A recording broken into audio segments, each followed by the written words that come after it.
क्या भारत के लोकतंत्र को हाईजैक किया जा रहा है? क्या भारत का लोकतंत्र खतरे में है? ये तमाम सवाल दिन प्रतिदिन आप सुनते रहते होंगे।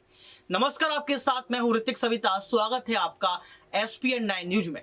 चाहे विधानसभा चुनाव हो, चाहे कोई अन्य चुनाव हो, चाहे मोदी अडानी के रिश्ते की बात कर लो, चाहे यहाँ पर तमाम जो मुद्दे होते हैं, बुनियादी मुद्दे, रोटी कपड़ा मकान, उसकी बात कर लो, कहीं ना कहीं विशुद्ध राजनीति हमेशा देखी जाती है। और ये भी देखा जाता है कि तमाम नेता सिर्फ कुर्सी के खेल में, सत्ता के खेल में कुर्सी को हथियाने में लगे रहते हैं कि कुर्सी मिल जाए चाहे कुछ भी हो जाए। जनता से झूठे वायदे भी कर देते हैं, खोखले वायदे भी कर देते हैं। वोट मिलने के बाद, जीतने के बाद भी देखा जाता है कि अक्सर नेता उस वायदे से जो है इतर हो जाते हैं, यानी कि उस वायदे से भाग जाते हैं।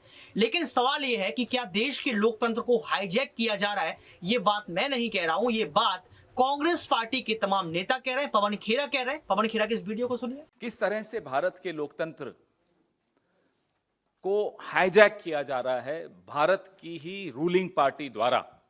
ये उदाहरण हर प्लेटफॉर्म पे आपको दिखते हैं।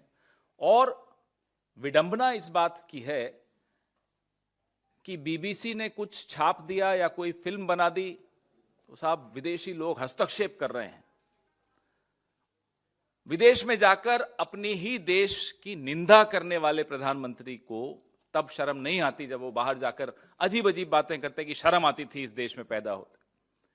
और उसके बाद देश में सोशल मीडिया पर देश के चुनावों को, देश के लोकतंत्र को प्रभावित करने के लिए आप इजराइल की एजेंसीज को बुला लेते हैं, तब आपको शर्म नहीं आती।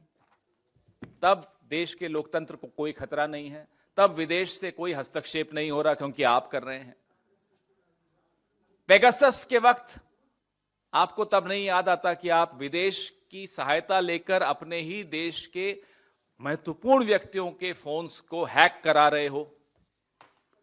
ये एक खतरनाक दौर से हम गुजर रहे हैं जिसमें देश वाकई खतरे में आ गया है, देश का लोकतंत्र खतरे में आ गया है। और ये जो बार बार दुहाई देते हैं कि साहब फॉरेन कॉन्स्पिरेसी, ये हिंदुस्तान में सरकार में बैठकर फॉरेन की कंट्रीज के साथ मिलकर कॉन्स्पिरेसी कर रहे हैं हिंदुस्तान के लोकतंत्र के खिलाफ। देखा आपने इस वीडियो को? देखिए, लगातार आपने इस चीज को सुना और समझा तो क्या लग रहा है कि देश में जो लोकतंत्र है वो स्वतंत्र नहीं है? क्या लोकतंत्र पर जो खतरा है वो सिर्फ राजनीतिक पार्टियों की वजह से है? क्या देश के लोकतंत्र को बचाने के लिए अब जनता को एक होना पड़ेगा, विपक्ष को एक होना पड़ेगा? क्या BJP पार्टी को ये दिखाना पड़ेगा कि लोकतंत्र सच में खतरे में है? और BJP पार्टी पर जो इल्जाम लगाते हैं विपक्ष के तमाम नेता, चाहे वो समाजवादी पार्टी हो, चाहे वो आम आदमी पार्टी हो, चाहे वो कांग्रेस पार्टी हो, इन तमाम सवालों को सुनने के बाद देश के प्रधानमंत्री जवाब क्यों नहीं देते हैं?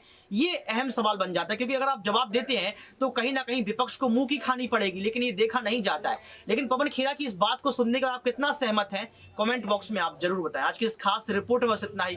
देखते रहिए SPN 9 न्यूज।